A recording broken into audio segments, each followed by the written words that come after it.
Hello everyone, welcome to FOC classes. This video is for class 12 information technology. आज की video में हम discuss करने वाले हैं chapter 4 work integrated learning IT के लिए इंपॉर्टेंट क्वेश्चन आंसर. इससे पहले हमने सभी चैप्टर्स के लिए इंपॉर्टेंट क्वेश्चन आंसर्स कंप्लीट कर लिए हैं, चैनल पर अवेलेबल हैं, आप चेक कर सकते हैं. Okay, starting with the type of question. सबसे पहले ये डिस्कस करते हैं कौन से टाइप के क्वेश्चंस पूछे गए हैं एग्जाम में इस चैप्टर से. सबसे पहले है DBMS and domain and second type is table based. Basically कौन कौन से डोमेन्स हैं जिसमें हम डीबीएमएस यूज कर सकते हैं, इन सभी के नेम्स पूछे जा सकते हैं. एंड सेकेंडली यहाँ पर क्या एप्लीकेशंस हैं, क्या यूजेस हैं. मींस पर्टिकुलर कोई डोमेन गिवन होगा जैसे एजुकेशन या फिर रेलवेज या फिर गवर्नमेंट सेक्टर, और फिर पूछा जाएगा कि आप यहाँ पर डीबीएमएस को किस तरह से यूज करते हैं, क्या एप्लीकेशंस हैं, ये चीज यहाँ पर पूछी जा सकती है. Okay, then comes table based. यहाँ पर हमें टेबल के बारे में डिटेल्स गिवन होती हैं एंड हमें उसी डेटाबेस की एक और टेबल के बारे में स्कीमा पूछा जाएगा या फिर स्कीमा एंड डिटेल्स दोनों चीजें पूछी जाएंगी. ओके, यहाँ पर इस तरह के क्वेश्चंस पूछे जाते हैं. ओके, इसी टाइप के क्वेश्चंस अब हम आगे डिस्कस करने वाले हैं. तो देखिए स्टूडेंट्स, मैंने आपको कई बार बताया है कि इस चैप्टर का जो वेटेज है वो है 5 मार्क्स. आपको इस चैप्टर में उतना ही फोकस देना है. ओके, ऐसा नहीं है कि आप पूरा चैप्टर पढ़ने में लगे हुए हैं एंड जो इंपॉर्टेंट चैप्टर्स हैं जैसे जावा या फिर आरडीबीएमएस, ऑपरेटिंग वेब, आपने उन सबको लीव कर दिया. ऐसा नहीं करना है. जो चैप्टर जितनी वेटेज का है आप उसे उतनी ही इंपॉर्टेंस दे. ओके, सबसे पहला क्वेश्चन है name any 2 domains where database applications may be used. इस तरह से क्वेश्चन आ सकता है जहां पर आपसे सिर्फ डोमेन का नेम पूछा जाए. यहाँ पर आप कोई भी 2 नेम मेंशन कर सकते हैं जैसे hospital, banking, education. Okay, then next question, database management system could not find any usage in hospital domain. Is the above statement true or false? यहाँ पर इस तरह का क्वेश्चन ट्रू और फॉल्स की फॉर्म में पूछा जा सकता है. डीबीएमएस को यूसेज मिला है उस पर्टिकुलर डोमेन में या फिर नहीं. मींस हम इस डोमेन में डीबीएमएस को यूज कर सकते हैं या फिर नहीं. हॉस्पिटल में यूज कर सकते हैं बट स्टेटमेंट में कहा गया है कि नहीं कर सकते, इसलिए ये स्टेटमेंट क्या होगा, false. Then next question, write the use of database management in railways. यहाँ पर हमें इस तरह के क्वेश्चंस गिवन होंगे जिसमें हमें पर्टिकुलर डोमेन में डेटाबेस मैनेजमेंट का यूज पूछा जाएगा. ओके, इसमें आपको पता होना चाहिए कि उस पर्टिकुलर डोमेन में हम डीबीएमएस कैसे यूज कर सकते हैं.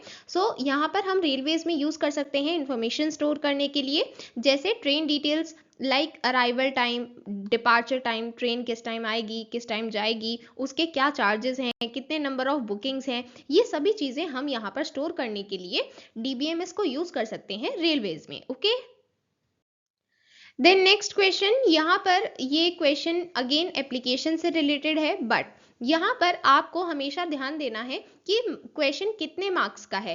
जो प्रीवियस क्वेश्चन हमने डिस्कस किया वो था 1 मार्क का, बट ये क्वेश्चन है 3 मार्क्स का. यहाँ पर आपको 3 मार्क्स के अकॉर्डिंग आंसर लिखना होगा. ओके, यहाँ पर सबसे पहले हमसे क्वेश्चन में पूछा क्या गया है, एजुकेशन के फील्ड में डीबीएमएस के क्या क्या एप्लीकेशंस हैं, मतलब हम किस तरह से यूज कर सकते हैं डीबीएमएस को. यहाँ पर प्रॉपरली आंसर को इलैबोरेट करेंगे. सबसे पहले इस तरह से स्टार्ट करेंगे, the applications of database management system in the field of education are. ये क्वेश्चन से ही लाइन पिकअप की है हमने, ठीक है. Are that DBMS can be used. अब कौन कौन से पर्पस के लिए यूज किया जा सकता है, हम अलग अलग इंफॉर्मेशन स्टोर कर सकते हैं. अगर स्टूडेंट्स की इंफॉर्मेशन है जैसे स्टूडेंट की details, marks, result, then teacher से रिलेटेड, फैकल्टी से रिलेटेड एंड स्टाफ मेंबर से रिलेटेड जो भी इंफॉर्मेशन है वो स्टोर कर सकते हैं. फिर स्कूल और कॉलेज के बारे में जो डिटेल्स हैं जैसे इंफ्रास्ट्रक्चर डिटेल्स, ये सभी हम स्टोर कर सकते हैं. ओके, इस तरह से आपको आंसर मेंशन करना है. ओके, यहाँ पर आपको क्योंकि 3 मार्क्स का क्वेश्चन गिवन था इसलिए हमने 3 पॉइंट्स मेंशन किए हैं. ओके, अगर यही क्वेश्चन आपसे सिर्फ 1 मार्क में पूछा जाएगा तो आप कोई भी 1 मेंशन कर सकते हैं पॉइंट, ठीक है. एंड आपको हमेशा जो मार्क्स हैं उनके अकॉर्डिंग ही आंसर को लिखना है. ओके, देन अगर इस चैप्टर से 4 मार्क्स का क्वेश्चन बनता है तो वो कुछ इस तरह से बनेगा। उसमें कुछ सब पार्ट्स गिवन होंगे। जैसे सबसे पहले आपसे पूछा जाएगा किसी भी पर्टिकुलर डोमेन में डेटाबेस मैनेजमेंट का यूज, ठीक है। जैसे यहाँ पर टेलीकम्युनिकेशंस में डीबीएमएस का यूज पूछा गया है। सो हम बता सकते हैं कि कम्युनिकेशन नेटवर्क्स के बारे में इंफॉर्मेशन स्टोर करने के लिए, कस्टमर्स कॉल रिकॉर्ड्स और उनके बिल्स की इंफॉर्मेशन स्टोर करने के लिए हम टेलीकम्युनिकेशंस में डेटाबेस मैनेजमेंट यूज करते हैं। Okay, now here is the second part of this question. क्योंकि ये 4 मार्क्स का क्वेश्चन है, सो हमने पहले सब पार्ट डिस्कस किया है और फिर ये दूसरा सब पार्ट है। दोनों सब पार्ट को मिलाकर ये 4 मार्क्स का क्वेश्चन है। ओके, मार्क्स डिस्ट्रीब्यूशन एग्जैक्टली क्या होगा, 1+3 या 2+2, वो आपको क्वेश्चन में गिवन होगा। ओके, सो देखिए यहाँ पर मैंने आपको शुरू में बताया कि 2 टाइप के क्वेश्चन पूछे जाएंगे। तो ये दूसरे टाइप का क्वेश्चन है एंड ये काफी इंपॉर्टेंट है एंड बहुत इजी है। मींस आप इजीली एक बार इसको समझ गए तो आप इस टाइप के क्वेश्चंस अटेम्प्ट कर सकते हैं एंड इजीली आपको ये 3 या 2 मार्क्स के क्वेश्चन में मिल सकता है। ओके, सो यहाँ पर देखिए किस तरह से इस क्वेश्चन को अटेम्प्ट करेंगे।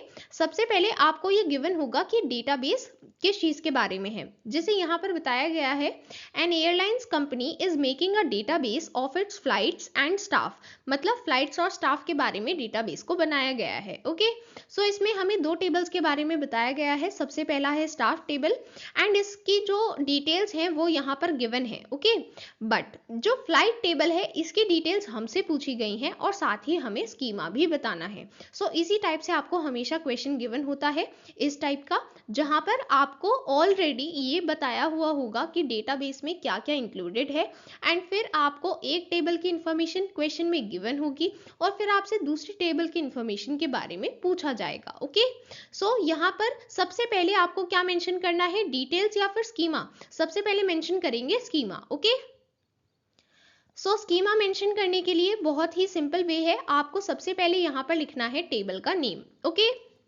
टेबल का नेम आप कैसे देखेंगे, यहाँ पर क्वेश्चन में जो गिवन है आपको वही यूज करना है। अगर क्वेश्चन में गिवन नहीं है, हाउएवर वो ऑलरेडी गिवन होगा, बट इन केस गिवन नहीं है, सिर्फ तभी आप अपने से एनालाइज करेंगे कि हमें क्या नेम रखना चाहिए। अदरवाइज जो नेम गिवन है आपको वही यूज करना है। ओके, अगर नेम गिवन है और फिर आप दूसरा नेम यूज करते हैं तो उस केस में आपको मार्क्स नहीं मिलेंगे। ओके, सो यहाँ पर वही नेम यूज करना है जो हमें क्वेश्चन में गिवन है। ओके, इसके बाद ब्रैकेट को स्टार्ट करेंगे और यहाँ पर उन सभी कॉलम्स का नेम प्रोवाइड करेंगे जो इस टेबल में प्रेजेंट हैं। अब देखिए, क्योंकि हमें इस क्वेश्चन में पूछा गया है कि आपको खुद से बताना है कि फ्लाइट टेबल में क्या डिटेल्स होंगी, क्या स्कीमा होगा। सो इस केस में आपको खुद से ये एनालाइज करना है कि अगर एक एयरलाइंस कंपनी एक फ्लाइट टेबल बना रही है तो उसमें क्या क्या कॉलम्स हो सकते हैं। ठीक है, ये चीज आपको खुद से एनालाइज करनी है। ओके, सो फ्लाइट है तो उसकी एक आईडी होगी, तो इसके लिए आप कॉलम बना सकते हैं फ्लाइट आईडी। इसके बाद फ्लाइट है तो उसका नेम भी होगा, तो फ्लाइट नेम। इसके बाद उसका अराइवल टाइम होगा, डिपार्चर टाइम होगा।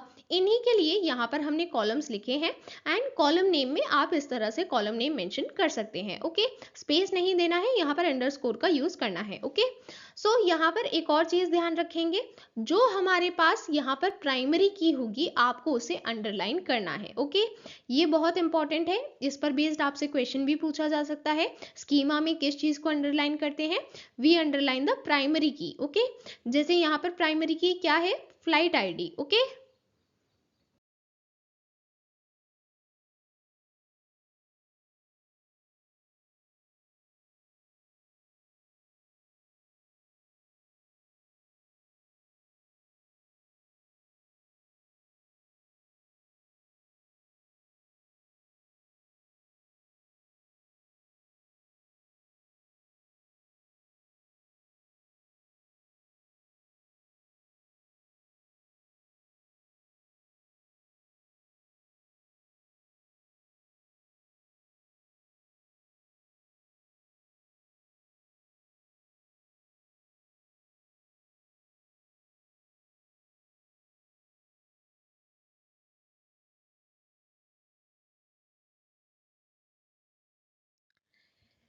नेक्स्ट हमें यहाँ पर डिटेल्स प्रोवाइड करनी है। सो डिटेल्स प्रोवाइड करने के लिए सबसे पहले आप यहाँ पर लिखेंगे हेडिंग डिटेल्स, सो दैट हमें ये पता रहे कि यहाँ पर हम डिटेल्स लिख रहे हैं। ओके, इसके बाद अब देखिए सबसे पहले आप इस तरह से एक टेबल बनाएंगे। अब ये टेबल किस लिए बन रही है और इसका क्या यूज है ये अभी हम समझेंगे। यहाँ पर बेसिकली हमें टेबल का डिस्क्रिप्शन बताना है। ओके, सो जिस तरह से हमने चैप्टर डेटाबेस में पढ़ा था कि हर एक टेबल का अपना डिस्क्रिप्शन होता है, तो डिस्क्रिप्शन में बहुत सारे कॉलम्स हमें वहां पर गिवन होते हैं। बट जब हम बात करते हैं यहाँ पर कि हमें फ्लाइट टेबल मतलब कोई भी टेबल हमें गिवन है उसकी हमें डिटेल्स देनी है, तो यहाँ पर हम 3 तरह की डिटेल्स बताते हैं। वो कौन कौन सी हैं? सबसे पहले हम यहाँ पर लिखते हैं नेम, फिर टाइप और फिर रिमार्क्स। सो नेम का मतलब है कॉलम नेम, टाइप का मतलब है उसमें कौन सा डेटा टाइप है, और रिमार्क्स का मतलब है ये एक्चुअल किस लिए यूज किया जा रहा है वो यहाँ पर मेंशन करते हैं। ओके, सो यहाँ पर बस ये 3 कॉलम्स आपको लिखने हैं। ओके, सो इसका क्या मतलब है, आपको जब स्कीमा पूछा गया है तो स्कीमा में आप टेबल नेम लिख के और ब्रैकेट में सभी कॉलम्स का नेम मेंशन करते हैं। ठीक है, फिर जब डिटेल्स लिखने को कहा गया है तो आपको ये 3 कॉलम्स बनाने हैं, नेम, टाइप, रिमार्क्स। नेम में आपको सभी कॉलम नेम लिखने हैं। अब कॉलम नेम कौन से होंगे? जो आपने यहाँ पर स्कीमा में दिए हैं। ओके, सो सबसे पहले आप ये सभी कॉलम नेम लिख देंगे, फिर उनके करस्पॉन्डिंग डेटा टाइप और फिर उसका करस्पॉन्डिंग रिमार्क। ओके, बट क्योंकि यहाँ पर हम रो वाइज चल रहे हैं तो पहले हम एक कॉलम का कॉलम नेम, डेटा टाइप और रिमार्क्स देते हैं। ओके, जैसे सबसे पहले हमने लिखा है फ्लाइट आईडी, तो फ्लाइट आईडी आईडी एक नंबर है तो उसका डेटा टाइप क्या होना चाहिए? इंटीजर। इसके लिए हमने यहाँ पर इसका डेटा टाइप इस तरह से स्पेसिफाई किया है। ओके, इसके बाद रिमार्क्स में क्या लिखना है? अगर वहां पर कोई कांस्टेंट है वो लिख सकते हैं, और साथ ही यहाँ पर क्या लिखना है, वो पर्टिकुलर कॉलम किस लिए यूज किया जा रहा है, क्योंकि हो सकता है कि आपने जो कॉलम नेम है वो इतना क्लियरली मेंशन नहीं किया, इसलिए आपको यहाँ पर क्लियरली मेंशन करना है कि वो कॉलम किस लिए यूज किया जा रहा है। ठीक है, जैसे फ्लाइट आईडी हम यूज कर रहे हैं फ्लाइट आईडी के लिए, एंड ये प्राइमरी की है, ये चीज ये कांस्टेंट है, राइट, इसलिए हमने यहाँ पर मेंशन किया है। इसी तरह से नेक्स्ट कॉलम मेंशन करेंगे फ्लाइट नेम। अब क्योंकि ये नेम है तो इसके लिए डेटा टाइप क्या होगा? वेर कैर, एंड इसके रिमार्क्स क्या होंगे? Name of flight. मतलब हम ये कॉलम किस लिए यूज कर रहे हैं? नेम ऑफ फ्लाइट बताने के लिए। ओके, इसी तरह से आपको सभी कॉलम्स के डेटा टाइप, नेम, रिमार्क्स यहाँ पर लिखने हैं। ओके, सो आई होप ये क्वेश्चन आपको क्लियर है। देन नेक्स्ट क्वेश्चन, सबसे पहले आपको वीडियो को पॉज करना है, खुद से इस क्वेश्चन को ट्राई करना है और फिर आंसर देखना है। ओके, सो देखिए यहाँ पर क्वेश्चन में पूछा गया है, Alam wants to create a database to manage the purchase and sale of items in his departmental store. Means Alam का एक डिपार्टमेंटल स्टोर है एंड इसमें ये एक डेटाबेस क्रिएट करता है to manage purchase and sale of items. मतलब जो भी आइटम्स परचेज हो रहे हैं, सेल हो रहे हैं, उनका रिकॉर्ड मेंटेन करने के लिए यहाँ पर डेटाबेस क्रिएट किया गया है। ओके, अब इसमें हमें एक टेबल के बारे में बताया गया है, that is items table. So ये क्या है? ये है टेबल का name. Okay, in the database contains information of all items that he sells in his store. मतलब इस टेबल में जो भी आइटम्स इस स्टोर में अवेलेबल हैं सेलिंग के लिए, उन सभी की इंफॉर्मेशन है। ठीक है, सो यहाँ पर हमें बेसिकली आइटम्स के बारे में इंफॉर्मेशन दी गई है इस टेबल में। ओके, सो हमसे पूछा गया है क्वेश्चन में, give details of items table along with its schema. मतलब हमें आइटम्स टेबल के लिए स्कीमा भी लिखना है और उसकी डिटेल्स भी देनी है। ओके, सो यहाँ पर किस तरह से हम लिखने वाले हैं, सबसे पहले हम स्टार्ट करेंगे स्कीमा के साथ। सो मैंने आपको बताया था स्कीमा के लिए सबसे पहले आप यहाँ पर मेंशन करेंगे स्कीमा, फिर यहाँ पर क्या लिखते हैं? यहाँ पर लिखते हैं टेबल का नेम। इसके बाद आप ब्रैकेट स्टार्ट करेंगे और फिर उन सभी कॉलम नेम को प्रोवाइड करेंगे जो यहाँ पर इंक्लूडेड है इस टेबल में। सो आपको अगेन खुद से एनालाइज करना है कि आइटम्स टेबल में क्या क्या कॉलम्स हो सकते हैं। जैसे आइटम नंबर, मींस आइटम की आईडी को हम आइटम नंबर कह रहे हैं, then item name, then item cost, then item पर कितना डिस्काउंट है, इसको हमने इंडिकेट किया है आइटम डिस्क से। ओके, इसके बाद अब यहाँ पर हमें डिटेल्स प्रोवाइड करनी है। डिटेल्स हम कैसे प्रोवाइड करते हैं? सबसे पहले हमें बनानी है एक टेबल। ओके, इसमें हमें सबसे पहले हेडिंग क्या लिखनी है? Name, type, remarks. ओके, यहाँ पर सबसे पहले हम नेम में स्टार्ट करेंगे फर्स्ट कॉलम के साथ, जो हमने यहाँ पर प्रोवाइड किया है आइटम नंबर। अब आइटम नंबर का डेटा टाइप क्या हो सकता है, क्योंकि एक नंबर है तो इंट डेटा टाइप होगा। एंड फिर इसके रिमार्क्स में हम बताएंगे एनओ इंडिकेट कर रहा है नंबर को, सो यहाँ पर हम प्रॉपरली लिखेंगे आइटम नंबर। ओके, और फिर इसके बाद क्योंकि ये प्राइमरी की भी है सो वो यहाँ पर मेंशन करेंगे। ओके, इसी तरह से बाकी सभी कॉलम्स की डिटेल्स यहाँ पर मेंशन करेंगे। ओके, सो ये सभी चीजें आपको खुद से एनालाइज करनी है कि आपको कौन कौन से कॉलम इंक्लूड करने हैं। अगर कॉलम में कोई नंबर है तो वो इंट डेटा टाइप का होगा, कोई नेम है तो वो वैरकैर डेटा टाइप का होगा। तो ये सभी चीजें आपको खुद से एनालाइज करनी है। ओके, सो इस टाइप के क्वेश्चंस आप इजीली सॉल्व कर पाएंगे। ओके, देन होमवर्क क्वेश्चंस ये आपकी खुद की प्रैक्टिस के लिए हैं। सबसे पहले यहाँ पर एप्लीकेशंस पर बेस्ड क्वेश्चन है एंड दूसरा क्वेश्चन है स्कीमा एंड डिटेल्स पर बेस्ड। सो ये दोनों क्वेश्चंस आपकी खुद की प्रैक्टिस के लिए हैं। सिमिलर क्वेश्चंस हम ऑलरेडी डिस्कस कर चुके हैं, एक्सप्लेन कर चुके हैं। ओके, सो आपको ये खुद से प्रैक्टिस करनी है एंड कोई भी प्रॉब्लम आती है तो आप कमेंट सेक्शन में पूछ सकते हैं। So students, that was all for today. आज के वीडियो के साथ हमने सभी इंपॉर्टेंट क्वेश्चन आंसर्स को कंप्लीट कर लिया है। Okay, so will meet you soon in the next video. Till then, bye bye.